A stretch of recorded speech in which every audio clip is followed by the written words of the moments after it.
কি অবস্থা? সেই 26 এবং 27 ব্যাচের শিক্ষার্থী বন্ধুরা, তো তোমাদের সবাইকে আমাদের গ্রুপের পক্ষ থেকে ওয়েলকাম জানাচ্ছি। আমরা অনেকদিন পরে আবার তোমাদের সামনে নতুন ক্লাস নিয়ে হাজির হয়েছি। মাঝখানে আমার পরীক্ষা চলছিল এবং বিভিন্ন ঝামেলার কারণে ক্লাস নিতে পারিনি, তো সেটার জন্য আন্তরিকভাবে দুঃখিত।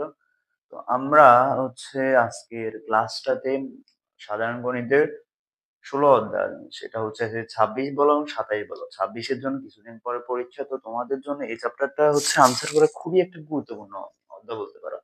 এবং 27 এর যারা আছো তোমাদের জন্য আমি আগে থেকে এটা বলে রাখতেছি, এই চ্যাপ্টারটা তোমাদেরকে সবচেয়ে বেশি সমস্যা দিবে। কারণ তুমি দেখা যাবে যে সাধারণ গণিতের সকল চ্যাপ্টার পারো, জাস্ট এই একটা চ্যাপ্টার তোমার সমস্যা থাকবে। তো এই চ্যাপ্টারটা এখন থেকে তুমি যদি ভালো করে বুঝো তাহলে তোমার জন্য আর পরবর্তীতে সমস্যা হবে না। আর এই 26, তোমরা যে এই চ্যাপ্টারটাকে এত বেশি কঠিন নেওয়ার কোনো কারণ নেই। আমি এই চ্যাপ্টারটার উপর ক্লাস করাইছি, তো সেগুলো দেখবা। আর যে আজকের ক্লাসটা যেটা করাচ্ছি সেটা দেখো। অর্থাৎ এখান ক্লাসটা দেখলে তুমি অনেকগুলো বেসিক তুমি বুঝে যাবা। তো দেরি না করে ক্লাসটা শুরু করছি। এখানে ফার্স্ট অফ অল যে কোশ্চেনটা আমরা নিয়েছি সেটা বলছে যে একটা সমবাহু ত্রিভুজের প্রত্যেকটা বাহুর দৈর্ঘ্য প্রত্যেকটা বাহুর দৈর্ঘ্য 1 মিটার করে হ্রাস পেলে, আমাদের বোর্ড কোশ্চেনে আমরা করছিলাম যে 1 মিটার করে দৈর্ঘ্য যদি বৃদ্ধি পায়, তো এখানে কোশ্চেনটা হ্রাস পায়। হ্রাস পেলে ক্ষেত্রফল 3 বর্গমিটার হ্রাস পায়। ঠিক আছে, এটা তোমার প্রথম একটা উদ্দীপক দিছে। এরপরে দ্বিতীয় উদ্দীপকে বলছে যে রম্বসের ক্ষেত্রফল দেওয়া আছে এবং বৃহত্তম কর্ণের দৈর্ঘ্য দেওয়া আছে। তো ক নাম্বার কোশ্চেন তোমাকে বলছে যে বৃত্তচাপ কেন্দ্রে 60 ডিগ্রি কোণ উৎপন্ন করে। একটা বৃত্তের চাপ কেন্দ্রে সেটা 60 ডিগ্রি কোণ উৎপন্ন করে। বৃত্তের ব্যাস 110 সেন্টিমিটার হলে বৃত্ত চাপটির দৈর্ঘ্য কত হবে সেটা তোমাকে বের করতে হবে। তো ফার্স্ট অল তুমি এটা সমাধান করো। তো তোমার এখানে কি কি দেওয়া আছে, এখানে কি কি দেওয়া আছে এগুলো একটু লিখতে হবে। ফার্স্ট অফ অল এখানে দেওয়া আছে বৃত্তের ব্যাস দেওয়া আছে। বৃত্তের ব্যাস বৃত্তের ব্যাস 2r সমান 110 বর্গ সেন্টিমিটার। এরপর এখানে দেওয়া আছে বৃত্তের কেন্দ্র উৎপন্ন কোণ। বৃত্তের কেন্দ্রে উৎপন্ন কোণ দেওয়া আছে। উৎপন্ন কোণ থিটা সমান 60 ডিগ্রি। এখন তোমাকে বের করতে বলছে বৃত্ত চাপটির দৈর্ঘ্য। লিখবা বৃত্ত চাপের দৈর্ঘ্য as ইকুয়াল কি হবে, theta by 360 degree equal into কি into pi r theta. Theta by 360 into 2 pi r. এখানে থিটার মান 60 ডিগ্রি, তারপর 360 ইনটু 2 পাই। পাই মান 3.1416। আর এর মান আমরা এখানে বের করে নেই, সেটা আর এর মান যদি আমরা এখান থেকে বের করি তাহলে 110 ডিভাইডেড বাই 2 ইকুয়াল 55 সেন্টিমিটার। ঠিক আছে, তো আমরা এখানে বসিয়ে দিচ্ছি 55 সেন্টিমিটার। তো এখন ক্যালকুলেশন করো। ক্যালকুলেশন করলে তুমি কি কি পাবা আমি দেখাই। এখানে 60 ডিগ্রি আর এখানে 2 ইন্টু 3.1416 ইন্টু 55 গুণ 60 ডিভাইডেড বাই 360। আমরা এখানে ক্যালকুলেশন করলে আমরা পাচ্ছি 55 ডিভাইডেড বাই 3 এরকম পাচ্ছি আমরা। ঠিক আছে, সেন্টিমিটার। শেষ। তো এটা আমাদের ক নাম্বার। এরপর আমরা খ নাম্বারে আসি। খ নাম্বারে আমাদের কোশ্চেনে বলছে যে কি সমবাহু ত্রিভুজের প্রত্যেকটা বাহু দৈর্ঘ্য নির্ণয় করো। তো আমাদের এখানে সমবাহু ত্রিভুজ রিলেটেড উদ্দীপকটা এরকম যে একটা সমবাহু ত্রিভুজের প্রত্যেকটা বাহুর দৈর্ঘ্য 1 মিটার করে হ্রাস পেলে ক্ষেত্রফল 3 বর্গমিটার হ্রাস পায়। এটার সাহায্যে আমরা কি বের করব, এখানকার সমবাহু ত্রিভুজের প্রত্যেকটা বাহুর দৈর্ঘ্য বের করার চেষ্টা করব। আসুন এটা করি। তাহলে খ নাম্বার, এখানে আমাদের কোশ্চেনে কি বলছে, সমবাহু ত্রিভুজের প্রত্যেকটা বাহু হ্রাস পায়। তো আমাদের এখানে সমবাহু ত্রিভুজের দৈর্ঘ্যটা এক্স্যাক্টলি কত সেটা কিন্তু বলে নাই। আমরা ধরে নিব যে সমবাহু ত্রিভুজের ত্রিভুজের এক বাহুর দৈর্ঘ্য, এক বাহুর দৈর্ঘ্য সমান সমান হচ্ছে কত, এক্স দৈর্ঘ্য, এক্স সেন্টিমিটার বা মিটার, আচ্ছা মিটার তো, যেহেতু এখানে মিটার একক আছে তার মিটার। এখন এই সমবাহু ত্রিভুজের এক বাহুর দৈর্ঘ্য হচ্ছে এক্স মিটার যদি হয়, তাহলে এটার ক্ষেত্রফল কি হবে? সুতরাং ক্ষেত্রফল, তো ক্ষেত্রফলের সূত্র হচ্ছে √3/4 ইন্টু হচ্ছে বাহুর দৈর্ঘ্য স্কয়ার। এখানে বাহুর দৈর্ঘ্য হচ্ছে কত, এক্স, তাহলে এক্স স্কয়ার। এটা পেলাম আমরা, যদি এক্স ধরি তাহলে ক্ষেত্রফল √3/4 এক্স স্কয়ার।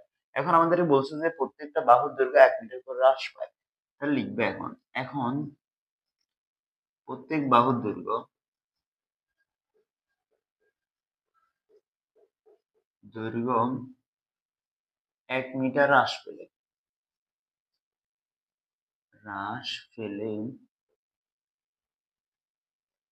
বাহুর দৈর্ঘ্য, তো হ্রাস পেলে বাহুর দৈর্ঘ্য নিশ্চয়ই পরিবর্তন হবে। তো বাহুর দৈর্ঘ্য কি হ্রাস পাইছে, তাহলে আগে ছিল এক্স, এখন 1 মিটার হ্রাস পাইছে, তাহলে এক্স মাইনাস 1 মিটার। তাহলে এখন নতুন বাহুর দৈর্ঘ্য হচ্ছে এক্স মাইনাস 1। তাহলে এই ক্ষেত্রে এখন ক্ষেত্রফল, তাহলে এই ক্ষেত্রে ক্ষেত্রফল, এই ক্ষেত্রে ক্ষেত্রফল, তাহলে এখন ক্ষেত্রফল কি হবে, √3/4 এক্স মাইনাস 1 হোল স্কয়ার। ঠিক আছে, এটা হচ্ছে এখন আমাদের নতুন ক্ষেত্রফল। আমাদের কোশ্চেনে বলছে যে কি, হ্রাস পেলে ক্ষেত্রফল 3 বর্গমিটার হ্রাস পায়, ক্ষেত্রফল 3 হয়, তাহলে এখন তুমি প্রশ্ন মতে লিখতে পারবা, প্রশ্ন মতে। তো তোমার হ্রাস পায় কতটুকু, 3 বর্গমিটার, তাহলে লিখবা যে আমার মেন ক্ষেত্রফল হচ্ছে √3/4, √3/4 এস স্কয়ার। তো এটা হচ্ছে পরিবর্তিত ক্ষেত্রফল, S square x minus 1 whole square. হ্রাস পাইছে কতটুকু, দেখো মাইনাস চিহ্ন দিয়েছি, মানে কি এটা থেকে এটা বাদ গেলে আমার আরো হ্রাস পেয়েছে, হ্রাস পাওয়ার কারণে এখানে মাইনাস, হ্রাস পাইছে কত, 3 বর্গমিটার, তাহলে লিখবা ইকুয়াল 3। এইখান থেকে তুমি এখন এক্স এর মান বের করবা। কোশ্চেনে তোমাকে চাইছে হচ্ছে প্রত্যেকটা বাহুর দৈর্ঘ্য নির্ণয় করো, অর্থাৎ এক বাহুর দৈর্ঘ্য নির্ণয় করতে হবে। তাহলে আমার এখানে দেখো √3/4, এখন আমার এখানে উভয় জায়গা থেকে কমন যাচ্ছে, তো কমন গেলে এখানে থাকতেছে এক্স স্কয়ার, আর এখানে থাকবে x minus 1 whole square, x minus 1 whole square equal 3। এখন আমরা এই যে √3/4 এটাকে ওই পাশে নিয়ে ক্যালকুলেশন করবো, তাহলে ক্যালকুলেশন করলে 4 যাবে 3 সাথে গুণ, আর √3 যাবে নিচে, তাহলে আর সিস্টেমের, আর এখানে থাকতেছে এস স্কয়ার মাইনাস, এখানে আছে এক্স মাইনাস 1 হোল স্কয়ার, তাহলে এটাকে তুমি সূত্রে কনভার্ট করো, তাহলে S square minus twice x plus 1 equal 3 into 4 divided by √3। তাহলে এখানে এস স্কয়ার, আর এখানে দেখো এখন এখানে মাইনাস আছে, ব্র্যাকেট আছে, তো মাইনাসটা এখানে প্রত্যেকটা রাশির সাথে কি হবে, গুণ হবে। দেখো প্লাস এস স্কয়ার হয়ে যাবে মাইনাস এস স্কয়ার, মাইনাস মানে প্লাস, টোয়াইস এক্স মাইনাস এ প্লাস এ মাইনাস 1 ইকুয়াল, আর এখানে যদি ক্যালকুলেশন করো তাহলে 3 × 12, 12 ভাগ √3, সরি 12 ভাগ √3 করলে আসতেছে 4√3, এখানে আমি 4√3 পাচ্ছি। আর এখানে এস স্কয়ার কাটা, একটা প্লাস একটা মাইনাস আছে। এরপরে আমরা, তাহলে এখানে আমার থাকতেছে টোয়াইস এক্স মাইনাস 1 ইকুয়াল 4√3 এরকম। তো এখান থেকে আমি এক্স এর মান যেহেতু বের করবো, তাহলে 1 টাকে ওই পাশে কনভার্ট করে দিলে 4√3 প্লাস 1, এরপরে এক্স কে রেখে দিলাম 4√3 প্লাস 1 ডিভাইডেড বাই 2।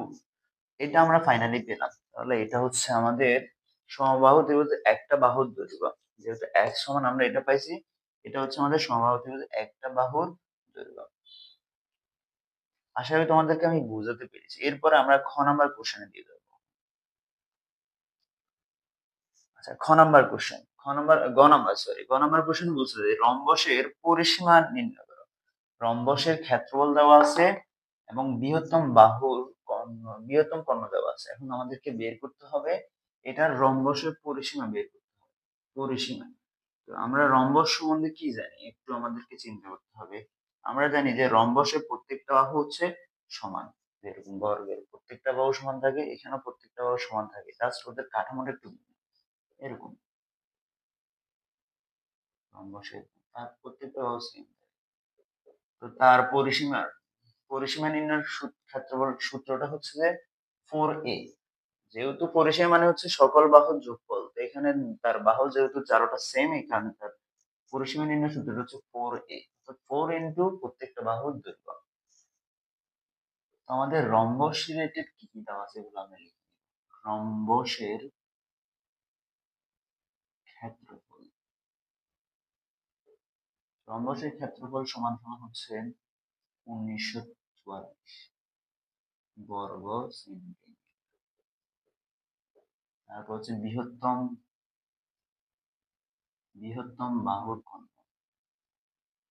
বৃহত্তম কোণ বলে, বৃহত্তম কোণ লিখবা 72 সেন্টিমিটার। এখান থেকে তুমি এখন হচ্ছে এটার ক্ষুদ্রতম কর্ণ বের করো। কেমনে বের করবা? তুমি লিখো যে ক্ষেত্রফল, তো রম্বসের ক্ষেত্রফল সমান কি জানি আমরা? এখন রম্বসের ক্ষেত্রফল, রম্বসের ক্ষেত্রফল সমান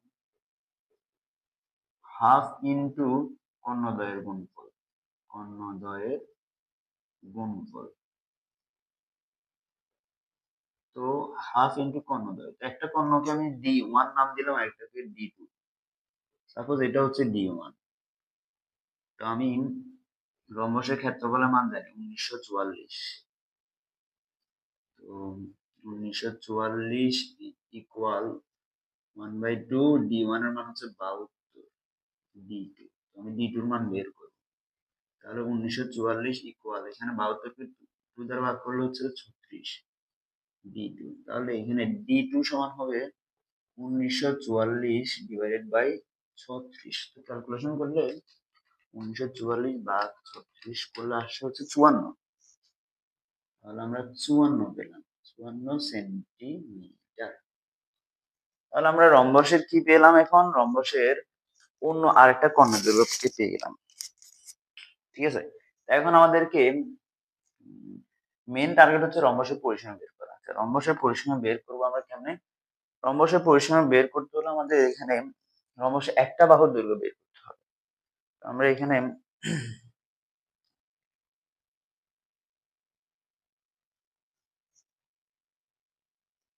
খেয়াল করো, আমরা যদি রম্বসের চিত্রটা অঙ্কন করি, রম্বসের ক্ষেত্রে কি হয় এরকম। সাপোজ এটা একটা রম্বস, রম্বসের এটা হচ্ছে দুইটা কর্ণ, এই দুটোটা কর্ণ আবার সমান, সমান না, সরি সমান। সাপোজ মনে করো তোমার কাছে একটা কর্ণ আছে, এখানে দেখো এই একটা 54 একটা 72, তো দুইটা কর্ণ দেওয়া আছে, একটা হচ্ছে 54 লিখলে আর একটা হচ্ছে কত লিখলে 72। এখন এই দুটোটার সাহায্যে তুমি কি করতে পারবে? এখানে তুমি সাপোজ এ বি সি ডি নাম দিলে, এখন মাঝখানে হচ্ছে ও, এ ও বি, এটা কিন্তু একটা সমকোণী ত্রিভুজ, কারণ রম্বসের কর্ণদ্বয় পরস্পরকে ও বিন্দুতে ছেদ করে, আর এখানে প্রত্যেকটা কোণ সমকোণ হয়। কারণ এগুলো, এটা যদি তুমি একটু ভালো করে খেয়াল করো, চিত্র ভালো করে আঁকলে বোঝা যায় যে এটা সমকোণী ত্রিভুজ। তো সমকোণী ত্রিভুজ উৎপন্ন করলে এখানে ও বিন্দুটা প্রত্যেকটা কর্ণদ্বয়কে সমানভাবে বিভক্ত করে, অর্থাৎ এখানে 72, অর্থাৎ এ ও সমান। অর্ধেক হবে কত তোমার? এখানে অর্ধেক হচ্ছে 36 হবে, আর এখানে অর্ধেক হচ্ছে 54 অর্ধেক, 54 অর্ধেক হচ্ছে কত তোমার? 27। তো তুমি এখান থেকে তাহলে ওদের, মনে করো তোমার কাছে এ বাহু আছে, এ বাহু আছে, মাঝখান দিয়ে নাই কোনটা? এটা, এটা হচ্ছে তোমার একটা রম্বসের বাহুর দৈর্ঘ্য। তো এটা কিন্তু এভাবে পিথাগোরাসের উপপাদ্যের সাহায্যে তুমি বের করতে পারো। আচ্ছা, এখন আমরা ওইটা চিত্রের সাহায্যে তোমাদেরকে দেখাতে হবে, তাহলে তোমরা ভালো করে বুঝবা। তাহলে আমরা এখানে একটা রম্বস অঙ্কন করি। এটা হচ্ছে rhombus A B C D, মাঝখানে ও বিন্দুতে ছেদ করছে। এখানে এসি বাহুর কর্ণের দৈর্ঘ্য হচ্ছে, তোমরা বৃহত্তম ধরো, এটা হচ্ছে 72 আর এটা হচ্ছে 54। ঠিক আছে, এখন আমাদের পিথাগোরাসের উপপাদ্যের সাহায্যে আমরা লিখবো যে পিথাগোরাসের উপপাদ্যের সাহায্যে, উপপাদ্য উপপাদ্য থেকে তুমি যদি এ ও বি থেকে লেখো, এ ও বি ত্রিভুজ থেকে, ত্রিভুজ হতে আমরা কি পাই, এ ও বি এই ত্রিভুজটা যদি খেয়াল করো তাহলে এখানে এ ও হচ্ছে তোমার ভূমি, তার মানে অতিভুজ স্কয়ার, অতিভুজ হচ্ছে তোমার এখানে বি ও, না এ বি, অতিভুজ হচ্ছে তোমার এ বি, এটা ভূমি এটা লম্ব, তাহলে এ বি স্কয়ার সমান সমান এ ও স্কয়ার প্লাস হচ্ছে বি ও স্কয়ার। তো এ ওর মান হচ্ছে 72 এর অর্ধেক, 72 এর অর্ধেক 72 ডিভাইডেড বাই 2 প্লাস বি ও মানে হচ্ছে 54 এর অর্ধেক, 54।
আচ্ছা, এরপরে 2 নাম্বার কোশ্চেনটার দিকে আমরা একটু আগাই।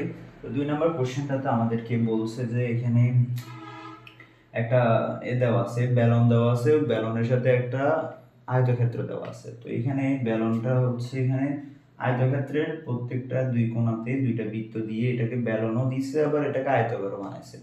তো এ বি সি ডি তুমি আয়তও চিন্তা করতে পারো, আয়তের জন্য দৈর্ঘ্য দেওয়া আছে, আবার প্রস্থ দেওয়া আছে। আবার ব্যালনের জন্য যদি চিন্তা করো তাহলে ব্যালনের উচ্চতা দেওয়া আছে এবং হচ্ছে ব্যালনের ব্যাস দেওয়া আছে। গেল এটা। তো প্রথমে কোশ্চেন তোমাকে বলছে যে ঘনকের সম্পূর্ণ পৃষ্ঠের ক্ষেত্রফল 1014 বর্গ মিটার হলে কর্ণের দৈর্ঘ্য নির্ণয় করো। খুবই ইজি ম্যাথ, তো চলো সমাধান করি। তো ঘনকের সম্পূর্ণ পৃষ্ঠের ক্ষেত্রফল লিখবা, ঘনকের সম্পূর্ণ পৃষ্ঠের ক্ষেত্রফল, পৃষ্ঠের ক্ষেত্রফল সমান সমান হচ্ছে 1014 বর্গ সেন্টিমিটার, বর্গ মিটার দেওয়া আছে দেখতেছি। আচ্ছা, মিটার। তো এখানে ঘনকের সম্পূর্ণ পৃষ্ঠের ক্ষেত্রফল থেকে আমাদেরকে ওর একটা বাহুর দৈর্ঘ্য বের করতে হবে, দেন ওইখান থেকে কর্ণের দৈর্ঘ্য বের করতে হবে। তো আমরা সম্পূর্ণ পৃষ্ঠের ক্ষেত্রফল সমান জানি হচ্ছে 6a স্কয়ার। তো 6a স্কয়ার সমান 1014, তাহলে a স্কয়ার সমান সমান কি হবে 1014 ডিভাইডেড বাই 6। তো এখানে a স্কয়ার সমান আমরা পেয়ে যাব 169। এখন a সমান √169, তাহলে সুতরাং a সমান আমরা পেয়ে গেলাম হচ্ছে 13 মিটার। তো 13টা কি একটা বাহুর দৈর্ঘ্য, ঠিক আছে। তাহলে এখন ঘনকের যদি তুমি কি লেখো কর্ণের দৈর্ঘ্য, কর্ণের দৈর্ঘ্য সমান সমান √3a। তো √3a মানে হচ্ছে 13, তার মানে आंसर হচ্ছে 13√3 মিটার। শেষ। এটা গেল তোমার ক নাম্বার কোশ্চেন, খুব ইজিলি সমাধান করলাম। এরপর আসো খ নাম্বার। বলছে যে ABCD ব্যালনের সমগ্র তলের ক্ষেত্রফল বের করো। তো সমগ্র তল, দৈর্ঘ্য, সরি উচ্চতা এবং হচ্ছে ব্যাস সবকিছু নিয়ে এটার কি বের করো, সমগ্র তলের ক্ষেত্রফল বের করো। তো আমরা করতেছি। তো আমাদের কি কি দেওয়া আছে, ব্যালনের উচ্চতা দেওয়া আছে, তারপর হচ্ছে এখানে ব্যালনের ব্যাস দেওয়া আছে, লিখবে এগুলা। এটা খুবই ইজি ম্যাথ। তো ব্যালনের এবিসিডি, যেহেতু তারা বলে দিচ্ছে যে এবিসিডি ব্যালনের ব্যাস সমান সমান হচ্ছে কত, 6 সেন্টিমিটার। তো এখানে তুমি ব্যাসার্ধটা বের করো, ব্যাসার্ধ, তোমার ব্যাসার্ধ কাজে লাগবে, ব্যাস দিয়ে কোনো কাজে লাগে। আর সমান 6/2 সমান সমান 3 সেন্টিমিটার। এরপরে ব্যালনের উচ্চতা সমান হচ্ছে কত, এটা হচ্ছে যে এখান থেকে এটা দূরত্ব, এটা হচ্ছে উচ্চতা হবে 8 সেন্টিমিটার। ঠিক আছে, এখন তুমি হচ্ছে সমগ্র তলের ক্ষেত্রফল বের করে দিবা। সমগ্র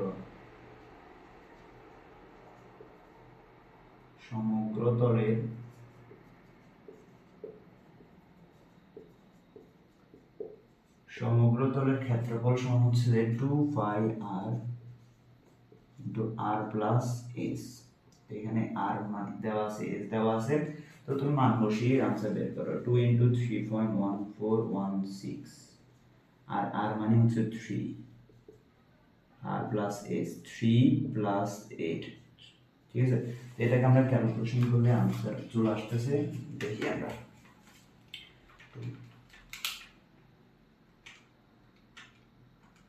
তাহলে आंसर হচ্ছে 207.3456 বর্গ সেন্টিমিটার। এটা হচ্ছে আমাদের आंसर।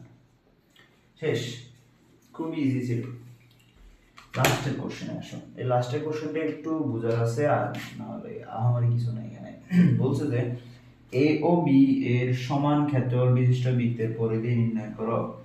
এ ও বি এর সমান ক্ষেত্রফল বিশিষ্ট বৃত্তের পরিধি নির্ণয় করো। অর্থাৎ এই যে এ ও বি আছে, এটার ক্ষেত্রফল তোমাকে বের করতে হবে। ওই ক্ষেত্রফলটা একটা বৃত্তের ক্ষেত্রফলের সমান হবে। ওই বৃত্তের ক্ষেত্রফল থেকে তোমাকে আর এর মান বের করে পরিধির মান বের করতে হবে। তিনটা স্টেপ আশা করি। এখানে আমাদের ব্যালনের ভিতর কি দেওয়া আছে, আয়তক্ষেত্র দেওয়া আছে। তো ওই আয়তক্ষেত্রের ক্ষেত্রফল বের করো ফার্স্ট অফ অল। আর লিখবা ABCD আয়তক্ষেত্রের দৈর্ঘ্য সমান সমান হচ্ছে তো 8 সেন্টিমিটার। তারপর প্রস্থ সমান হচ্ছে 6 সেন্টিমিটার। 6 সেন্টিমিটার। ঠিক আছে, এখন আমাদের ক্ষেত্রফল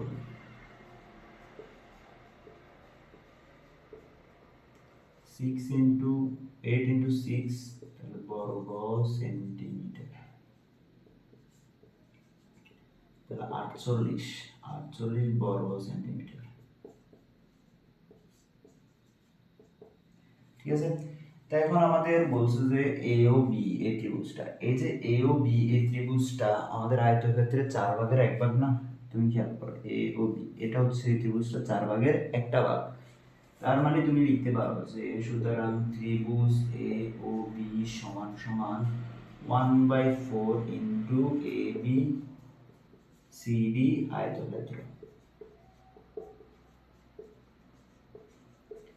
ঠিক আছে, তো 1/4 ইন্টু এবিসিডি আয়তক্ষেত্র হচ্ছে 48। তো আমরা পেয়ে গেলাম হচ্ছে 12 বর্গ সেন্টিমিটার। তাহলে এ ও বি ত্রিভুজের মান পেলাম হচ্ছে এটা।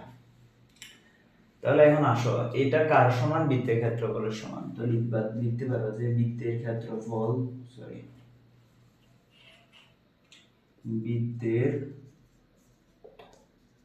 ক্ষেত্রফল ইকুয়ালস টু 12।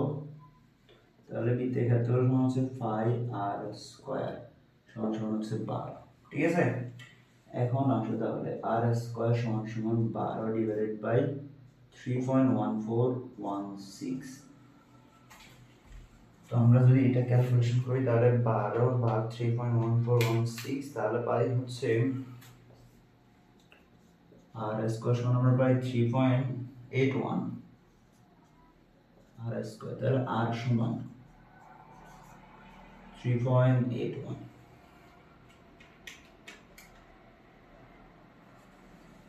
সমান সমান 1.95। ঠিক আছে, তাহলে আমরা আর সমান পেলাম এটা। এখন আমরা বৃত্তের পরিধিটা বের করে দিই। তো বৃত্তের পরিধি